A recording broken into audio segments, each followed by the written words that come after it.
Hola, hola, ¿cómo están? Como siempre, un gusto poder compartir con todos ustedes información útil a través de nuestra plataforma infoenlace.net, a través de la pantalla de UniTV.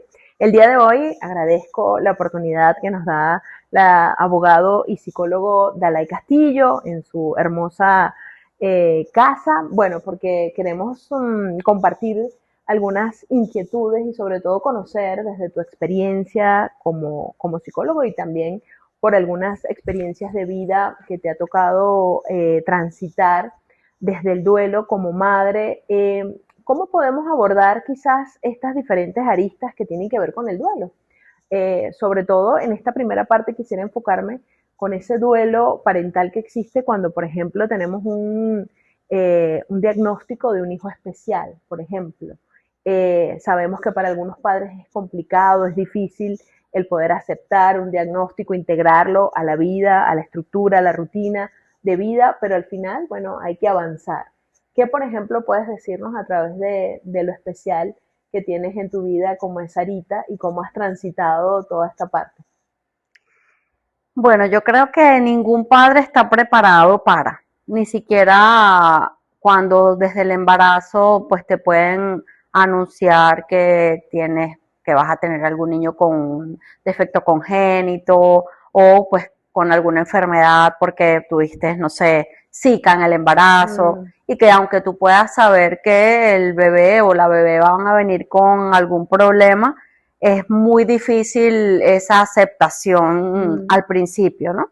Porque lo principal es vivir el duelo, no tanto del diagnóstico, sino de lo que yo creía que iba a ser. Esa idealización que Esa existía, ¿no? idealización, ese pensar de que, bueno, yo voy a tener un bebé Toda la y, ilusión que trae. y de pronto luego también no saber qué va a pasar, sobre todo cuando cursa un diagnóstico como por ejemplo en el caso de mi hija, que es una enfermedad rara, porque de pronto hay otros diagnósticos como que ya tú sabes más o menos qué esperar, pero Claro, hay muchísimas enfermedades que tienen pocos estudios y que cursan con pronósticos muy diversos. okay. Entonces, bueno, allí creo que se mezclan todos esos sentimientos de lo que yo creía que iba a ser, de si yo voy a ser capaz de afrontar esto, porque como Termina siendo un desafío, yo ¿no? no soy médico o no tengo los recursos económicos o cómo me miran las demás personas, porque hay mucho prejuicio alrededor Claro. también de la discapacidad y de lo que puede o no lograr un niño. Entonces, estar preparados, creo que no se está preparado y pues va a depender mucho también de la red de apoyo con la que Claro. cuentes, de ¿Cómo se integra la familia a todo esto, por no? supuesto, sí, porque es que, o sea, no es aislado. O sea, cuando un niño nace dentro de un seno familiar, pues evidentemente va a afectar también toda la dinámica familiar, porque bueno, casi toda la vida, y hablo desde mi experiencia personal, y también pues como CEO de un centro que Ujú, también recogió a muchísimas familias, en donde el centro fundamental es el niño claro. con la discapacidad y los otros hijos, en el caso de que los haya, incluso la pareja, el trabajo, la profesión de la madre Todo. pasan a un segundo o tercero o quinto Que ya plano. de por sí ser mamá implica el desprenderse de muchas cosas cuando uno está en estos primeros meses o años de vida de ese bebé, de ese Por hijo. supuesto, pero de pronto tienes dos niños y tú te desprendes de todo lo demás, pero no de los dos o de los tres o de los cuatro Claro. niños. Pero cuando hay un niño con condición o neurodivergente, que es el término pues que utilizamos en la actualidad, hasta los otros hijos se ven privados de la atención de esa madre porque es que ese niño requiere mayor atención. Claro. Entonces, es difícil de inicio aceptarlo, sin embargo, creo que es el paso clave para poder continuar. Vale la pena destacar a todos los que nos están sintonizando que Dalai hace poco fue que recibiste tu título como psicólogo. Sí, Quiere decir que entonces cuando recibiste este diagnóstico de Sarita, que ya ahorita en la actualidad tiene 21 años. 21 añitos, no estabas preparada para nada de No, esto, no para tenías las nada. herramientas con las que hoy cuentas No, para nada. y la experiencia, ¿no? Con la que ahora ayudas a tantas madres que bueno, transitan por diferentes etapas y diferentes circunstancias desde este apoyo profesional como psicólogo. Pero en ese momento, ¿qué crees tú que fue lo que hizo la diferencia? ¿Cómo Dalai salió de ese momento y qué le puedes decir quizás a alguien que nos esté viendo que, bueno, esté quizás enfrentándose a una situación particular con un hijo bueno, visto desde esta distancia que hay después de 21 años, bueno, ahorita tenemos más avances, más diagnósticos, más posibilidades desde todo punto de vista. ¿Qué crees tú que podrías darle como recomendación o como parte de esa historia de vida? Mira, yo creo que lo primero fue no rendirme. En estos días también tuve una conversación más o menos de este estilo y hice mucho insight y mucha retrospectiva y fue que yo no me permití parar. Okay. Yo no me permití. Hoy en día le digo a los papás, paren, ya va, Claro. hay que darse su espacio, hay que darse su tiempo, pero yo no me lo permití, precisamente porque estaba luchando contra una enfermedad rara que en el momento habían solo 20 casos en el mundo, entonces no tenía como de dónde agarrarme. Para darle un poquito de contexto a los que nos están viendo, ¿qué exactamente es lo que tiene Sarita? Ella tiene un error innato del metabolismo, una enfermedad rara, actualmente hay 80 casos en el mundo. Imagina. Es decir, es una prevalencia de 0,0000000 no sé cuánto por ciento a nivel de la población mundial. Una enfermedad que cursa con muchas afecciones neurológicas, cardiológicas y cardiovasculares, y también psicomotor, donde pues me dijeron que no había tratamiento y pues mucho menos una cura. Entonces, enfrentarte con eso era o rendirte y dejar que, bueno, pasara lo que fuese, o comenzar a buscar, porque decía, bueno, si ellos no tienen la respuesta, yo la tendré que buscar. ¿Te dieron un término de tiempo? Mira, esto puede... Mira, no fue de esa manera, no fue directamente de esa manera. Ni fue que lo googleaste. No podías googlearlo porque no había prácticamente nada. Claro. Y lo poquito que había era devastador. No me lo dijeron directamente, pero sí lo supe. O sea, sí me lo hicieron llegar a través de otras personas, como que, bueno, gracias a Dios ya pasó el primer año porque la expectativa de vida no llegaba a 6 meses. Imagínate. Pero ya yo la había pasado. Claro. Entonces, agradezco mucho eso de que no me lo hayan dicho, porque tal vez me hubiese rendido sabiendo que no había nada que hacer. Y sin embargo, pues todo lo contrario, todo lo que me sugerían hacer lo hacía. Yo siempre digo que hasta fui a Bogotá porque había un sacerdote que hacía imposición de manos y allá hacía curación y sanación, y me fui con la niñita, con Sara bebé, tendría creo que menos de un año, que en Yaracuy por allá, que no sé quiéncito por aquí. Todas las posibilidades tú ibas y las intentabas. ¿Por qué? Porque bueno, no perdía nada con eso.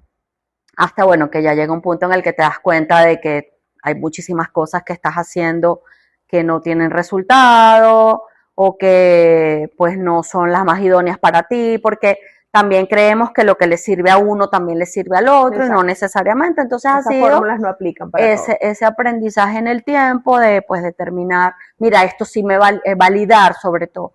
¿Qué puede validar? Bueno, el amor primeramente, la fe, que creo que fue algo que me sostuvo siempre, el amor que ella misma me daba.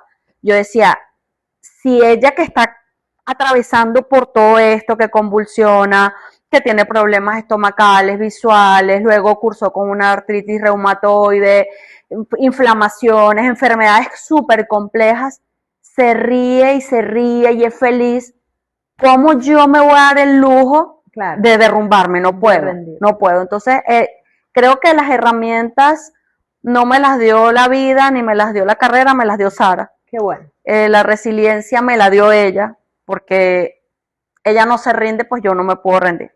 Qué bonito, Dalai, gracias.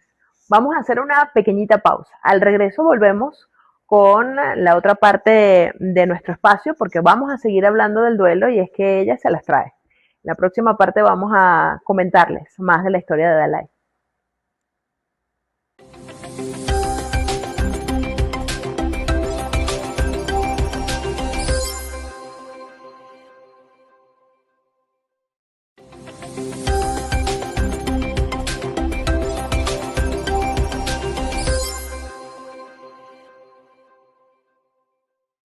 Avanzamos con nuestro espacio el día de hoy, con nuestra invitada, una mamá especial, Dalai Castillo. Ella también, bueno, es abogado, es psicólogo y el día de hoy, bueno, estamos dedicando el espacio a transitar un poco en lo que significa el duelo desde el punto de vista parental. En la primera parte hablábamos de ese duelo cuando nos tenemos que enfrentar a un diagnóstico de algún hijo pues especial, con alguna condición. Al final, pues tú decías que es no rendirse y es sostenerse de esa fe que nos mueve como padres y ese instinto de no rendir.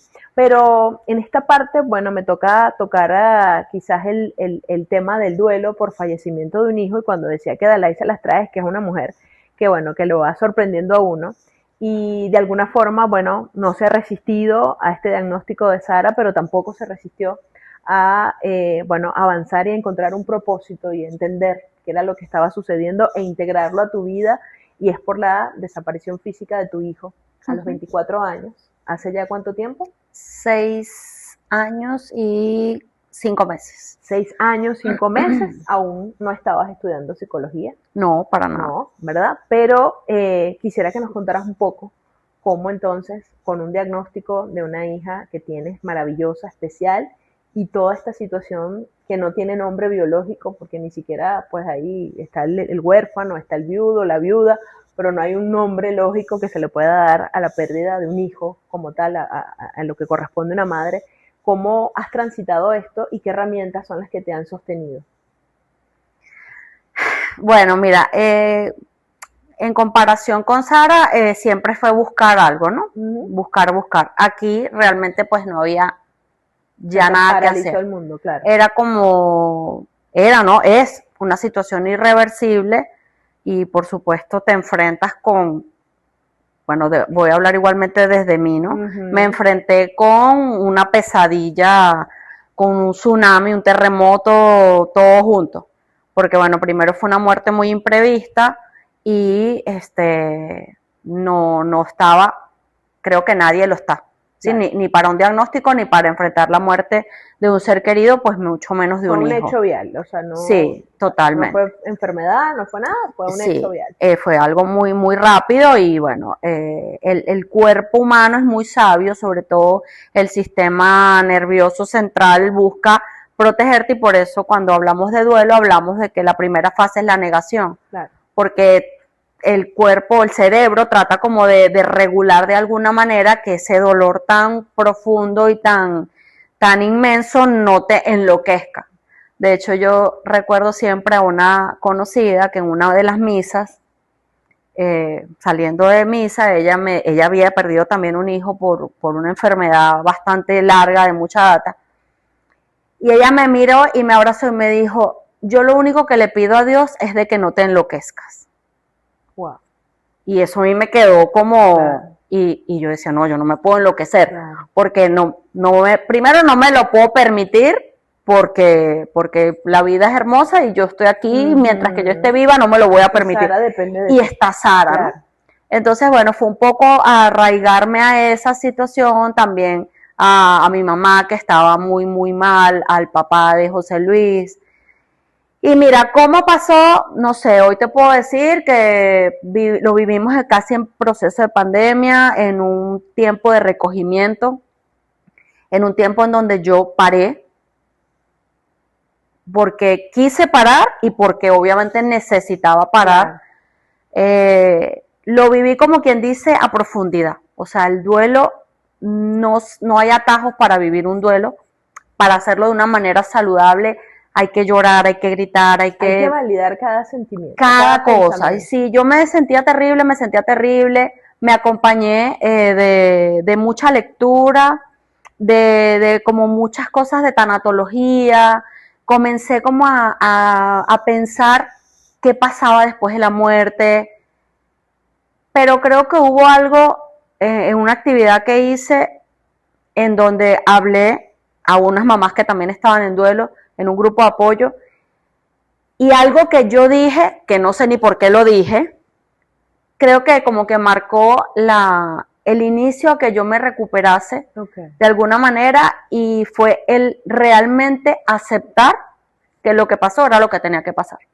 Okay. en las condiciones en que pasó, el día que pasó y cómo pasó. Porque eso te ayuda a manejar un poco la culpa que se siente en cualquier proceso de duelo. Claro, Generalmente la culpa nos acompaña mucho en que porque permití esto, porque no hice aquello, si yo hubiese hecho, si yo hubiese hecho. Y luego en ese momento yo dije, es que nada de lo que yo hubiese hecho iba a cambiar el destino, porque él decidió nacer un día y decidió irse este día. Claro. Así como en mi mismo plan de vida estaba nacer un día e irme el día que me tenga que ir. Entonces fue respetar también que ese era su proceso y que esa era su vida. Y de ahí creo que lo comencé a ver como con más amor. Tal vez ese sería mi día de aceptación. No significa que no me duela, que no me afecte. Que no haya un día que no estés más nostálgica. Ha habido días pues de mucho, ¿sabes? De pensar, sobre todo de imaginar qué estaría haciendo, de hablar de él como que, mira, José Luis dice, José Luis, porque para mí él siempre está presente. Y era tu super apoyo con Sara, ¿no? No tanto con Sara, más a mí a nivel personal. Era tu compañero. Mi compañero. Los hijos varones siempre terminan siendo como el por eso compañero era no solo perder un hijo, era perder un amigo, era perder un apoyo, era de hecho perder como el motor de la casa. Claro. E incluso él trabajaba conmigo, entonces afectó todos mis ámbitos personales, profesionales, todo se afectó. Pero bueno, de alguna manera el tiempo pasó, comencé a aplicar cosas que me fueron funcionando, la pintura, la conexión con la naturaleza, la lectura, unirme a otras madres en duelo, porque bueno, entiendes que el sufrimiento no es solo tuyo, sino que hay muchas otras personas, y descubrí un propósito también en esta búsqueda, en este autoconocimiento personal, porque fue no partir de cero, sino de menos cero. Y bueno, fue cuando decidí comenzar a estudiar psicología y bueno, ya me recibí y bueno, parecen muchos años, pero no ha sido tanto el tiempo, pero bueno, creo que de alguna manera encontrar ese propósito me ha ayudado a seguir adelante y entenderlo. Sí. Gracias, Dalai. Vamos a una segunda pausa. Al regreso venimos ya con el cierre de nuestro espacio y por supuesto, bueno, vamos a entrar ya en esta parte como Dalai, la psicólogo, y por supuesto tocando temas que siguen teniendo que ver con el duelo. Ya venimos.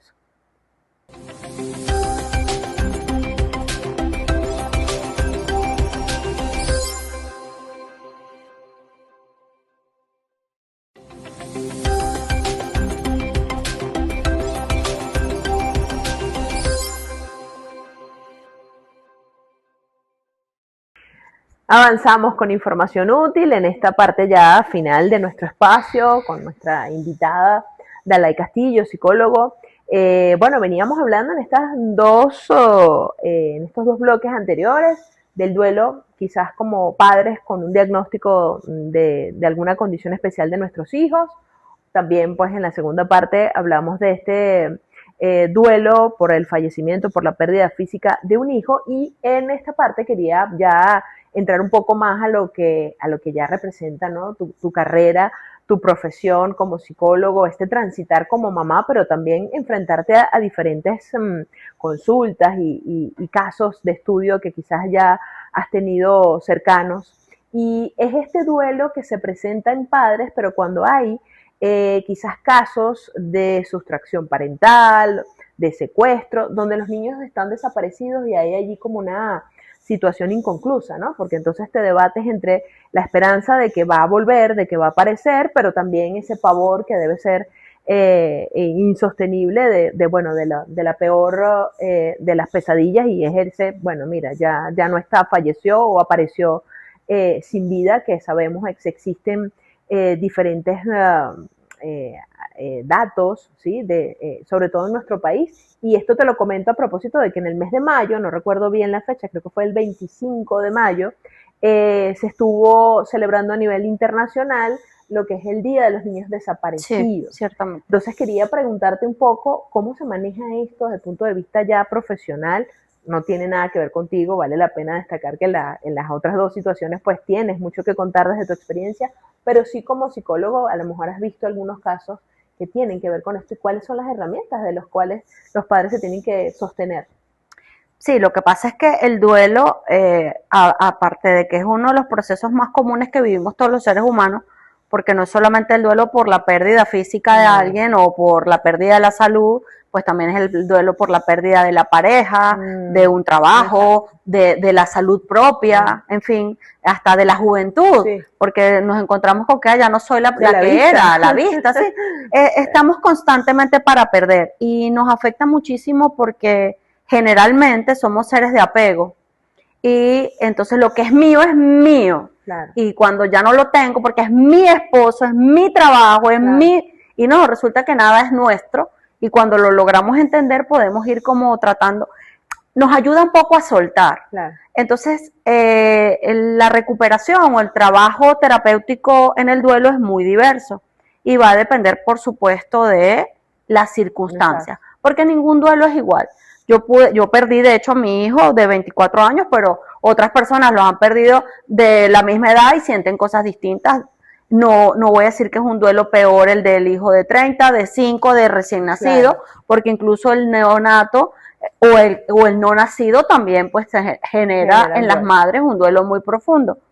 Pero en este caso particular de los niños desaparecidos, que ciertamente el 25 de mayo se conmemora ese día como un día de concienciación para prevenir, para cuidar más a nuestros niños de este flagelo, pues que evidentemente diariamente ocurre a nivel mundial, es bien complejo, porque es lo que se denomina el duelo ambiguo, porque ciertamente hay una pérdida, pero no es una pérdida que tiene una forma. Claro. No hay un cuerpo o no hay algo tangible. Simbólico.